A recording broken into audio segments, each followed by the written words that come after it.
pessoas ilustres como o Dr. Otto, o Dr. Samuel, Narumi, entre outros peritos, doutora Paula, todos que palestraram aqui com uma sabedoria enorme e conseguiram passar todos esses ensinamentos. Eu cursei minha faculdade aqui, então é um privilégio estar aqui novamente, agora como palestrante. O meu tema é sobre um assunto recente. O que acontece? No decorrer dos meus exames, eu converso com outros peritos e sempre vem aquela pergunta: nossa, aquelas assinaturas agora da carteira de identidade não tão diferentes das assinaturas lançadas no papel? E eu concordava, falava, realmente, está diferente. Só que, quais seriam essas diferenças? E quais seriam os prejuízos dessas diferenças? Então, foi isso que me levou a construir esse trabalho. Bom, o método de pesquisa é quali quantitativo, apoia o ensino da doutrina e no minucioso exame de 15 amostras de assinaturas eletrônicas com os padrões do mesmo conhecedor. O que acontece? Eu sou perita judicial, então eu sempre, no momento da coleta de assinaturas, eu solicitava o documento de RG. E esse documento de RG aqui no DF, ele é lançado de maneira eletrônica. Então, eu solicitava RG e fazia a coleta de assinaturas das perícias judiciais em processos que não têm segredo de justiça. Então, por isso que eu estou utilizando elas aqui, porque elas já são públicas. Quais seriam essas diferenças? Quais seriam as diferenças mais recorrentes? Essas diferenças trazem benefícios ou prejuízos à perícia grafoscópica? E quais seriam esses prejuízos ou benefícios? A assinatura, é bom fazer uma diferenciação, porque às vezes as pessoas acham a assinatura eletrônica, do que ela está falando? Bom, tem a assinatura digital, que é aquela do certificado digital. Muitas pessoas conhecem, ela é muito diferente, não é dessa que a gente vai falar aqui. O que a gente vai falar aqui são das manuscritas, só que em equipamentos eletrônicos. A assinatura digital é aquela do token, que a gente utiliza na Receita, muitos advogados utilizam para acessar fórum, TJE, e a eletrônica não. É aquela lançada em tablets ou em suportes que tenham essa capacidade de detectar a escrita. As assinaturas digitais, elas são objetos da perícia digital e não da grafoscópica, como as assinaturas eletrônicas. Compostas por um código de computador criptografado, a utilização de token e senha. Existem defensores dessas assinaturas digitais, falam que ela é mais segura, que por ser criptografada, mas também tem o lado negativo, que se alguém pegar o token, pronto, pode assinar qualquer coisa. Já com a mão, você tem que voluntariamente exercer o seu grafismo. E aqui então tem esse comparativo entre as duas. Eu não vou me debruçar muito nisso, porque não é o objetivo, é só fazer essa diferenciação para vocês entenderem do que eu estou falando. Assinaturas em suporte eletrônico. Dentre as biométricas ou manuais, ou seja, feitas com a mão, pode-se contemplar 3 tipos de assinaturas em documentos de identificação. As eletrônicas, que é o que temos aqui no DF, as assinaturas digitalizadas e as assinaturas em suporte físico, ou seja, é aquela mais antiga. Quem tem RGs antigos vai lembrar que a gente assinava no próprio papel verdinho, né? E depois passou a ser digitalizada e aqui no DF agora é eletrônica. A lealdade ao original depende também do equipamento utilizado para captar essas assinaturas. A variação de cada equipamento e forma de lançamento podem causar diferenças entre os lançamentos obtidos. Eu vou mostrar para vocês. O lançamento eletrônico pode ser feito de diferentes formas. Com a ponta do dedo, com a caneta eletrônica, a estilos, ou com o mouse. Qual dessas vocês acham que vai ficar mais leal ao... com a caneta, né? Porque a gente já treinou, com a caneta a gente já tem essa habilidade do lançamento. Com o dedo não, com o mouse muito menos. Então tá aqui, eu tirei do livro do Harrison, que ele fala sobre justamente essas assinaturas eletrônicas. E trouxe aqui, a assinatura lançada com a caneta estilos, ela sai muito mais definida, muito mais habilidosa, com a ponta dos dedos sai menos e com o mouse sai bem diferente. Então a assinatura superior é escrita com caneta, daqui é um outro apontamento dele. é escrita com caneta de tinta no papel. A segunda assinatura é escrita com caneta digital. A terceira é a assinatura feita com o mouse. Então vocês conseguem ver que tem uma diferença entre essas assinaturas. O gravador ajusta o comprimento da assinatura. Na segunda e na terceira, as condições devido à restrição de espaço aumentar. Então também tem essa questão do espaço que deixou um pouquinho desfiguradas as assinaturas. Ante a variedade dos equipamentos, não há como se estender a cada tipo. Então eu não vou poder falar de cada equipamento, senão iria ficar um trabalho muito extenso. Assim como o Otto também se restringiu a um tipo de equipamento, eu vou me restringir também a um tipo de equipamento. No entanto, pode-se dispor de alguns problemas genéricos que podem ocorrer independentemente do equipamento. A falta de precisão para registrar, perda de elementos lançados com baixa pressão e da variação de dinâmica, ruídos ou intervalos provenientes do equipamento. Esses aqui são os problemas genéricos, pode ter em qualquer equipamento, não só nesse daqui que eu vou mostrar, tá bom? Bom, eu vou falar do procedimento de lançamento na carteira de identidade. Eu fui experimentar, também, já que eu vou fazer um trabalho sobre isso, eu tinha que testar e ver como funciona. Então, fui lá eu fazer o meu RG. Chegando lá, foi utilizado esse equipamento, que é o Topaz System Inc. E a assinatura ela é feita com um papel sobre esse equipamento. A máquina utilizada pela polícia, Topaz, coloquei isso aqui. E depois do lançamento neste dispositivo, a policial mostra a tela do computador e fala: você concorda com essa assinatura? E aí você pode concordar ou não, porque ela distorce mesmo, é muito comum isso. Então, mesmo que você faça um lançamento no papel, no computador ele vai aparecer um pouquinho distorcido, principalmente pela pixelização. Eu vou mostrar mais pra frente. Na assinatura lançada no papel, difere bastante do lançamento eletrônico. Ademais, a imagem da assinatura fica pixelizada, são aqueles quadradinhos, então nem sempre aquele ângulo que você faz no papel vai ficar na assinatura digitalizada.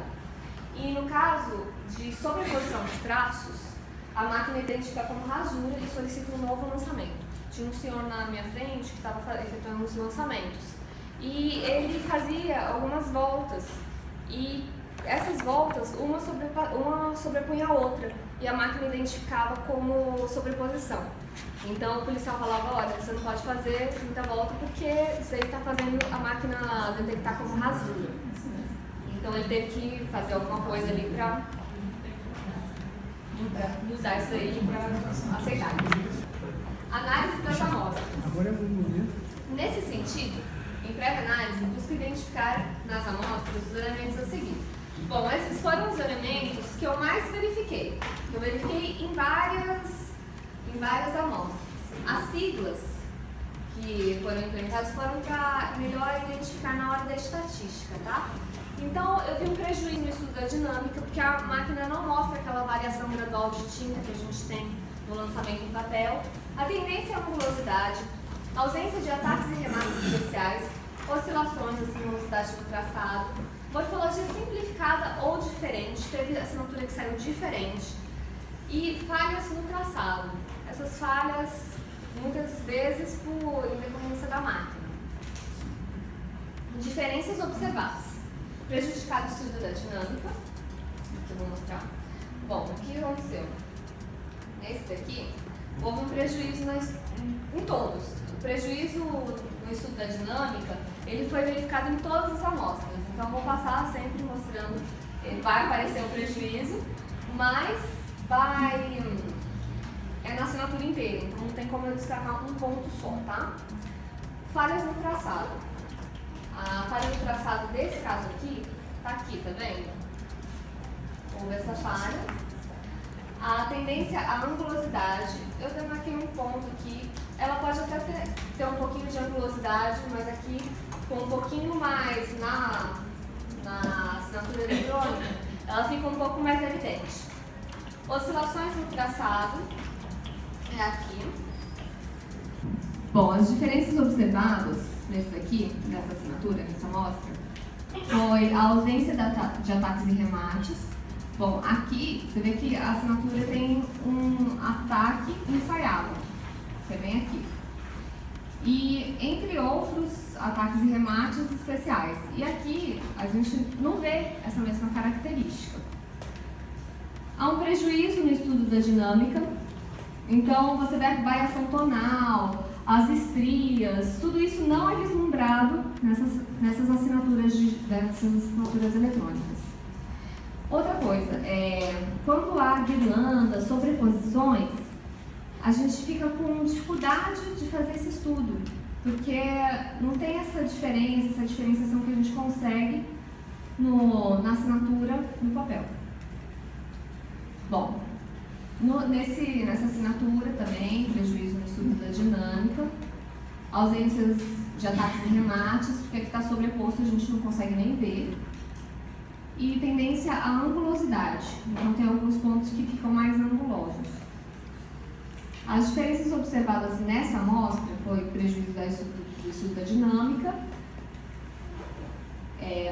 ausências de ataques e remates especiais, a gente vê aqui também que o remate é infinito e na peça de exame a gente não vê esse mesmo ataque, falha no traçado e tendência à angulosidade. Nessa aqui, nessa amostra, a mesma coisa, prejuízo no estudo da dinâmica. Vocês podem ver que a assinatura dela tem muita variação de pressão, e na peça de exame não. A ausência de ataques e remates especiais. O remate ele fica como se fosse apoiado, não tem esse embelezamento do remate infinito. E fica prejudicado o estudo da dinâmica. Bom, em razão da proximidade, a assinatura aparenta a ligação entre as letras A e B. Depois eu vou mostrar o que aconteceu. Isso aqui foi uma falsidade com base nessa assinatura aqui. E como na cópia não dava para ver, o falsário fez esses dois unidos.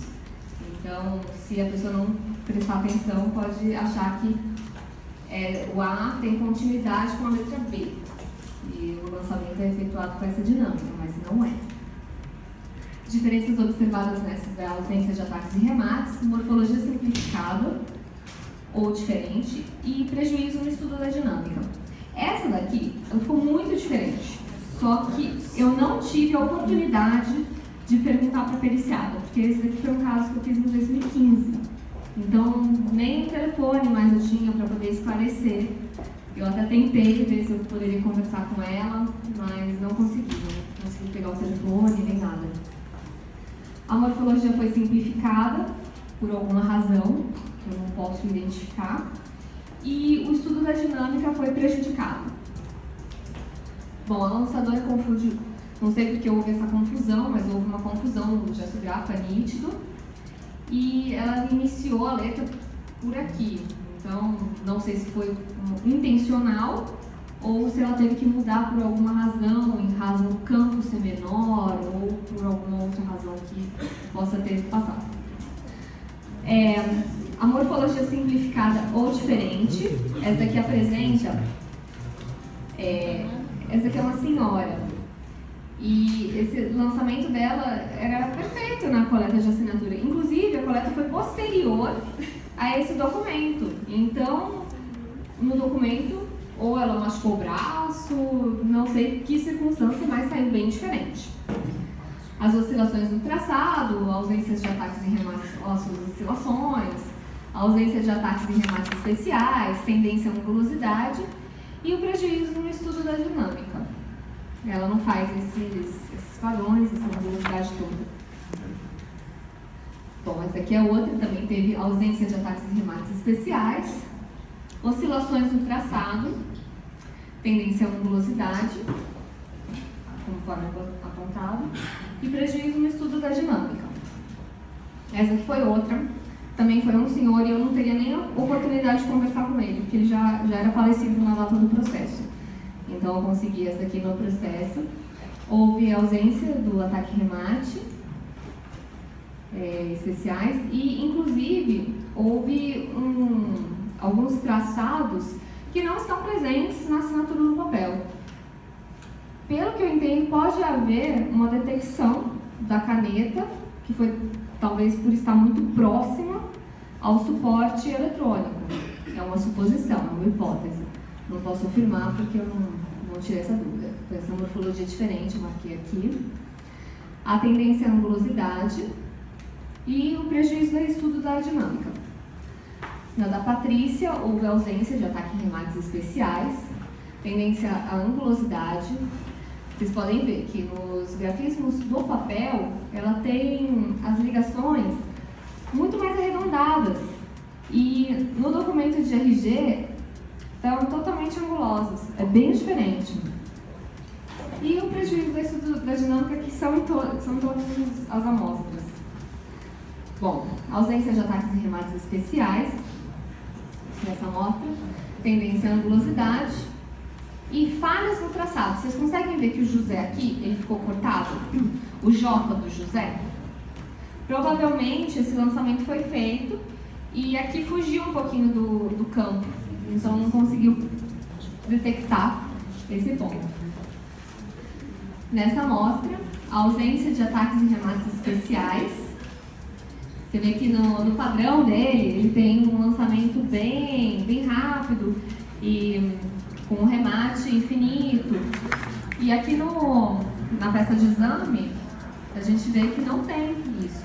Tem só uma assinatura feita, só que sem essa questão dos ataques e remates especiais. A tendência à angulosidade tem alguns ângulos que eu não detectei no padrão dele. Talvez foi feito em razão da pixelização. E o prejuízo do estudo da dinâmica, em todos. Bom, ausências e ataques e remates especiais, vocês conseguem ver que os remates aqui são infinitos. Aqui na peça questionada a gente não vê isso. A tendência à angulosidade, olha só como fica anguloso aqui. E o prejuízo do estudo da dinâmica. Bom, essa daqui é muito diferente, justamente por causa dos remates, que são infinitos. E aqui a gente vê que fica o remate apoiado. Então, às vezes a máquina nem percebe quando ele estaria tirando esse instrumento do escritor. Então, corta pela metade, tá vendo? Fica cortado. Tendência à angulosidade e prejuízo no estudo da dinâmica. Bom, aqui também, ausências de ataques e remates especiais, tendência à angulosidade. Olha só, tem algumas ligações que aparecem com muito mais angulosidade que o normal. E o prejuízo do estudo da dinâmica. O resultado das repetições das características nas amostras foi o seguinte. Bom, o resultado das repetições, o prejuízo do estudo da dinâmica, vocês viram, é nítido. Então, é como se fosse uma cópia, a gente não consegue identificar. Algumas cópias até são melhores, muitas, né? Se tiver em alta resolução, fica muito melhor, mas você não consegue ver aí a pressão, você não consegue detectar nem mesmo essa diferença tonal que a gente vê na escrita no papel. A tendência à angulosidade foi em 13 amostras. Pelo que eu percebi, foi em razão da pixelização, porque como é um dispositivo eletrônico, ele é pixelizado. Então, dá essa tendência à angulosidade. Ausências de ataques e remates especiais em 14 amostras.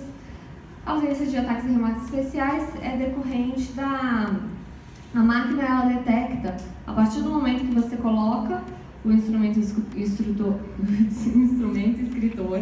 no dispositivo, ela detecta. Só que se você tirar gradualmente ou colocar gradualmente, ela não vai detectar. Então, ela detecta a partir do momento. Colocou, ponto. Então, essa não percepção do gradual tira a possibilidade de ataques e remates, principalmente dos infinitos. Alguns engancho também não são detectáveis porque às vezes estão com baixa pressão.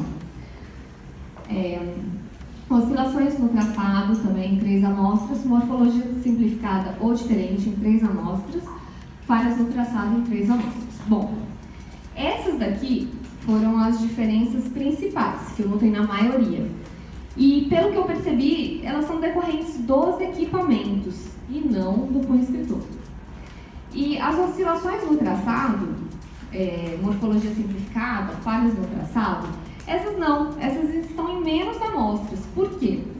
Porque essas daqui talvez é uma dificuldade na hora de escrever, ou então, até mesmo no caso de escrever num dispositivo eletrônico. No caso, eu fiz o lançamento no papel, mas não sei se sempre foi no papel. Então, se for no dispositivo, pode haver alguma dificuldade mesmo, porque até o professor Samuel também falou, quando se assina aquela máquina, aquele equipamento que vocês viram, não tem um dispositivo colorido que você possa ver, ou então que tenha a sua assinatura ali. Você não consegue ver na hora do lançamento, você vai ver no computador. Então, esse lançamento que você lança num lugar e olha em outro, também pode causar alguma dificuldade para a pessoa efetuar. Então, aqui está um gráfico que eu montei, com todas as amostras. Bom, o prejuízo do estudo da dinâmica foi verificado em todas as amostras. Então, eu explico aqui que no papel a gente consegue ver muito mais características que a serem observadas pelo perito, enquanto que na eletrônica a gente não consegue verificar essas características, principalmente quanto à dinâmica, velocidade, no caso de traços leves, ou então a pressão também. E no caso das digitalizadas, dependendo da qualidade, a gente consegue. 100% das amostras, eu coloquei aqui uma amostra só para demonstrar aqui, tá vendo? Aqui a gente tem os pontos de alívio, de menos pressão, e aqui a gente não tem esses pontos. Então a gente vê uma assinatura que tem aparentemente uma pressão única, o que não é a verdade. Pendência à angulosidade, no caso dessa escrita aqui, eu recortei para vocês verem melhor. Vocês conseguem ver que tem alguns pontos aqui, tá vendo? Não é como a assinatura lançada no papel, que a gente consegue ver com mais nitidez. Mesmo digitalizada aqui, em 600 dpi, você consegue ver melhor. Já a assinatura eletrônica, a gente vê com a pixelização. Mesmo que seja o menor ponto de uma imagem digital, ainda assim é inferior à assinatura lançada no papel. Aqui também é outro ponto, são duas assinaturas que eu achei que dá para ver direitinho essa pixelização, vocês conseguem ver? Bom, ausências de ataques e remates especiais ocorre com ataques e remates quando há pressão gradual. E o equipamento não detecta essa pressão gradual, fazendo que comece sem essa característica. Aqui também a gente consegue ver. É bem nítido, né? As oscilações no traçado, oscilação é um movimento alternado, sinuosidade, e no caso, elas podem ser em razão de artificialismo, dos lançamentos atípicos, ou no caso da captação pixelizada, que não compreende a nitidez do suporte papel. Mas no caso, pelo que eu vislumbrei, é mais decorrente do punho escritor, mesmo porque ela é verificada em apenas 3 amostras. Se fosse um problema do equipamento, teria que ser vista em mais amostras. Ou então, em alguma coisa pontual do equipamento, mas pelo que eu verifiquei, seria uma característica do punho. Morfologia simplificada, essas duas aqui. E a gente não consegue, a não ser que tenha um estudo mais aprofundado, eu acho que seria muito interessante alguém conseguir esses RGs, pessoas dispostas a auxiliar, porque eu não sei esclarecer isso aqui porque eu não tive acesso a essa informação. Então, mas está bem diferente. Então, eu até queria saber por quê, mas foi bem diferente. Se a gente pega num trabalho grafoscópico uma assinatura dessa, num documento questionário, enquanto que ela só usa essa daqui como padrão, daria uma confusão. Será que ela fez essa esse disfarce para tentar disfarçar sua escrita, ou então ela teve esse problema e o falsário tentou simular justamente igual ao RG, né? Falhas no traçado foram observadas em apenas 3 dispositivos, talvez pela leveza do punho a máquina não capte ou algum problema pontual na máquina. Então, às vezes fica algum ponto que não está captando o grafismo, o entintamento digital. Análise grafoscópica com a presença de assinaturas eletrônicas. Bom, essas daqui que eu peguei foram no tribunal, e aqui no Distrito Federal, e as assinaturas eletrônicas até que me ajudaram, pela seguinte razão. O falsário ele vai tentar copiar o grafismo que está no RG. Ele não, a maioria dos casos, ele vai tentar ser o mais fiel possível ao documento de identidade. Então, acaba que ele tenta imitar algumas características que enganam. As assinaturas eletrônicas lembram, de certa forma, as assinaturas fotocopiadas, com menos características analisáveis, a depender da nitidez. Podem haver supressão de algumas características, principalmente aquelas lançadas com baixa pressão ou dificuldade para estabelecer dinâmica e direção.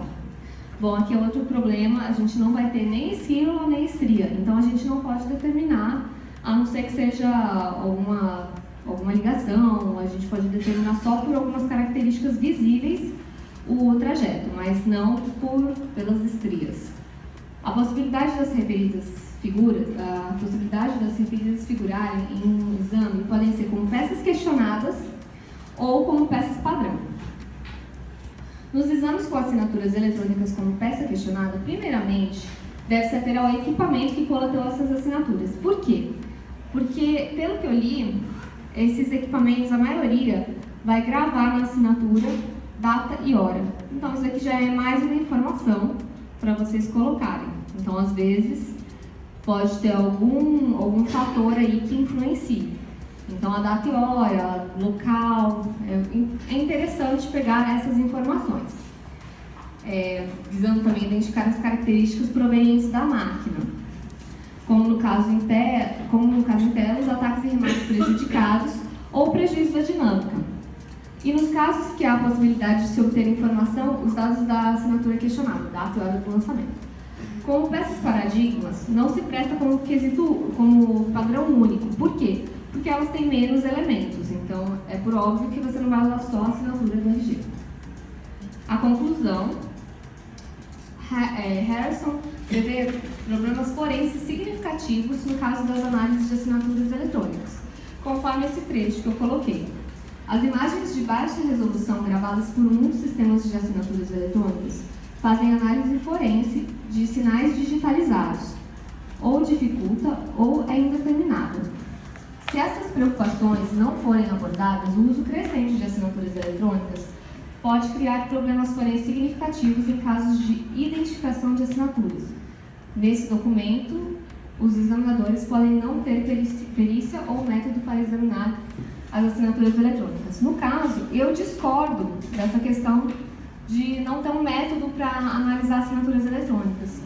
Porque se a gente pode fazer análise de assinaturas digitalizadas, por que não poder também examinar essas assinaturas até certo ponto, levando em consideração essas características divergentes do padrão grafado em papel.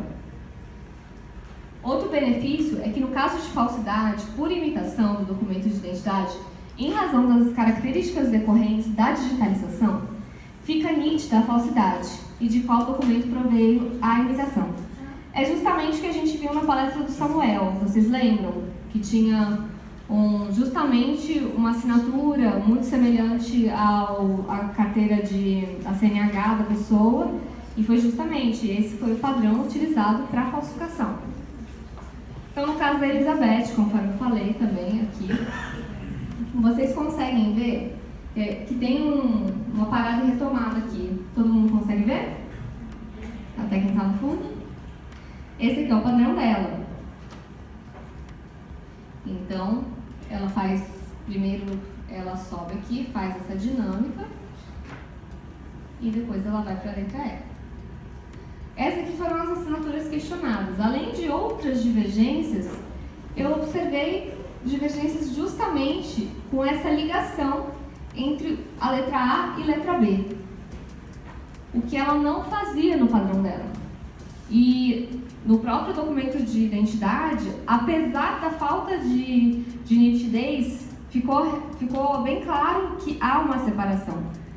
Não tem aquela característica, mas na cópia talvez não tenha tanta nitidez. Uma cópia de uma identidade, o falsário pode ter utilizado e justamente cometido esse erro, esse equívoco, por não saber por não saber essa característica da assinatura dela, ter utilizado um padrão que é um pouco diferente da assinatura dela e confuso, né? Nesse sentido, pode-se afirmar que as assinaturas eletrônicas podem ser utilizadas como padrão, desde que levados em consideração os distanciamentos do padrão, ou seja, utilizadas em conjunto com o material padrão, não como padrão único. Isso é o mais comum.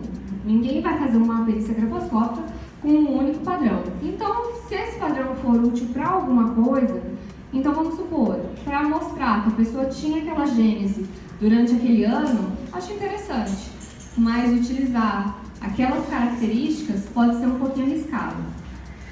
Ademais, podem ser analisadas como peças questionadas, desde que ressalvadas as diferenças e riscos, semelhantes às assinaturas fotocopiadas e com informações do equipamento.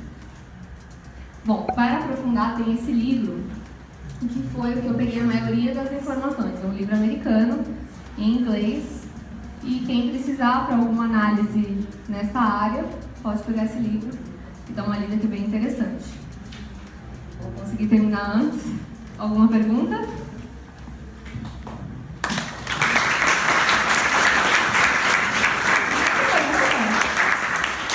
Ninguém tem pergunta?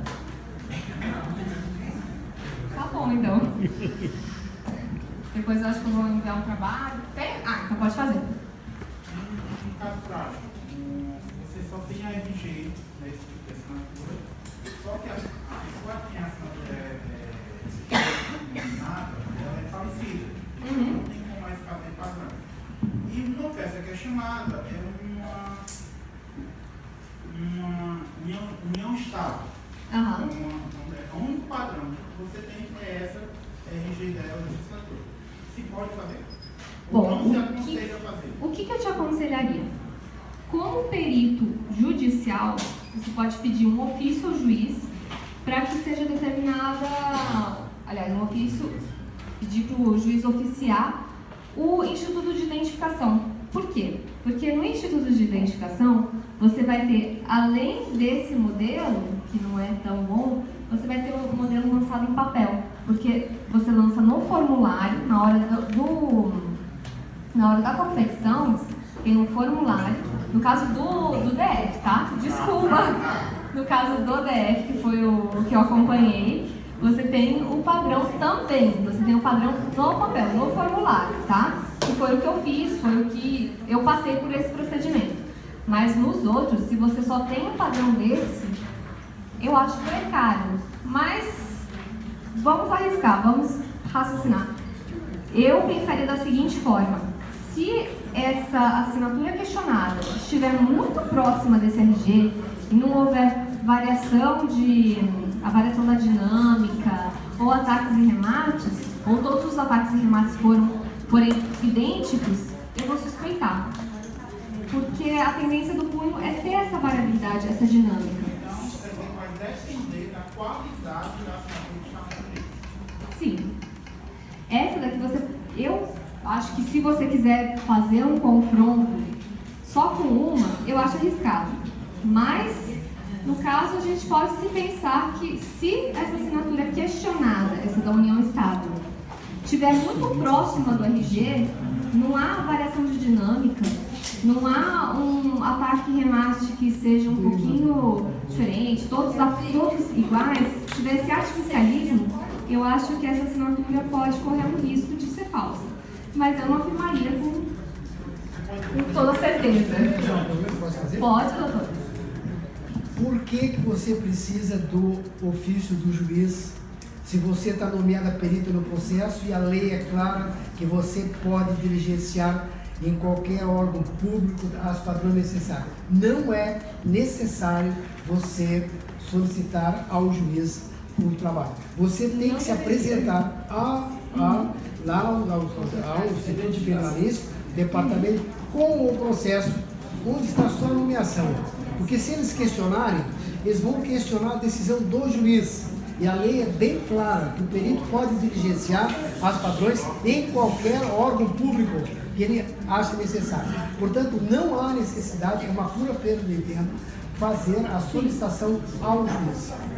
Olha, eu também acho uma perda de tempo. Tem juízes que até falam assim, você não precisa. Então eles colocam no despacho que não há necessidade de ofício, que a juíza pode diligenciar. Aí você entra em confronto com uma outra questão. Eu vou falar do meu dia a dia, que eu sou perita judicial. Muitos aqui são peritos criminais, então não sabem o que é o dia a dia de um perito judicial.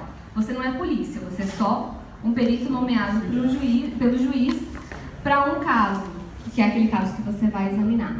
Então, às vezes, você não tem toda aquela autoridade que o perito criminal tem, gente. Como desculpa. não tem? Não, a gente não tem, doutor. Não, mas não dá licença. Não, você não está usando a autoridade que foi otorgada. É bem diferente. Agora, que foi otorgada a autoridade, foi. Porque no momento que o juiz determina que você é perito juiz, está feita a sua nomeação. Sim, você é já tem, perfeito.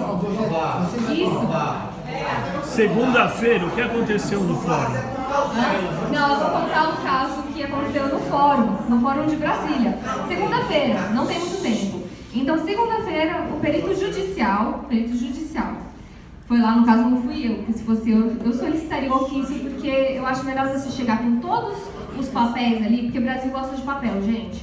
O Brasil gosta de você chegar, o cara do cartório, ele não vai olhar a decisão do juiz, ele vai ver se você tem um ofício. Ele fala assim, doutora, cadê o ofício? Então, assim, é a questão do dever ser e do como ocorre. Então, o dever ser, a gente deveria, como perito judicial, ter todo o embasamento, toda a confiabilidade para proceder ao exame. Mas não é o que acontece. Aconteceu agora segunda-feira, meu pai até acompanhou a testemunha, e a gente foi com o perito judicial, eu estava como assistente, e o perito judicial solicitou um processo no cartório do mesmo tribunal que o nomeou. Então, não foi um outro tribunal. E sabe o que a diretora falou? Doutora, você pode olhar o processo, mas não pode desentranhar os autos. E eu estava como assistente e estava eu levo um scanner portátil de digitalização. E eu montei meu scanner. Quando a gente foi abrir para escanear a assinatura, a diretora mandou parar, que não podia desentranhar. Você imagina o perito judicial passar por esse constrangimento. Mas isso é o que acontece, doutor, infelizmente. Bom, mas aí você está falando de uma casuística de uma diretora mal informada, sim, que fez isso. Agora, se você... Bom, essa é a realidade. Tem muito. Antigamente eu tinha É diferente, doutor. Às vezes acontece muito na perícia judicial. Infelizmente, o perito judicial, ele tem esse impasse que às vezes o perito criminal não tem. Eu não sei do dia a dia dos peritos criminais, mas eu acho que deve ser um pouco mais fácil você se comunicar com o prostituto. Ixi, deu polêmica. Você consegue te perguntar?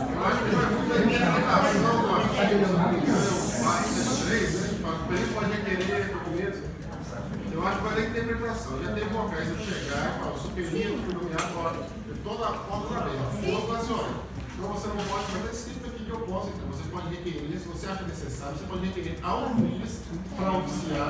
Não pode ter interpretação. Mas é o que acontece, Não, doutor. interpretação além disso, dessa maneira, não Infelizmente tem acontece, interpretação. doutor. Não, eu não estou duvidando. Espera um pouquinho. E acontece Eu não estou muito. nada do que vocês estão dizendo.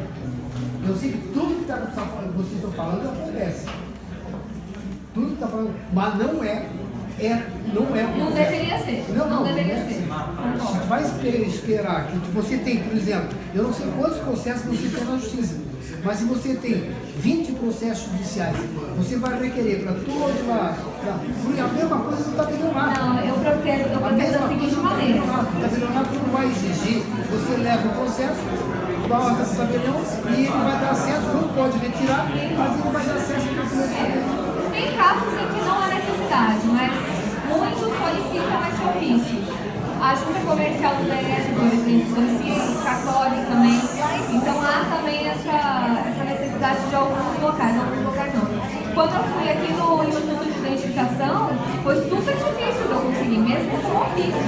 Entendeu? Então há essa dificuldade, isso ainda é um impasse, mas espero que a gente consiga, com peritos judiciais bem preparados, conseguir derrubar isso. Mas ainda é a praxe que acontece na justiça, aqui do DF. O perito está investido na pessoa do juiz aqui. Ele tem Mas força alguma de pergunta, lei. gente? Cria polêmica. Para mim,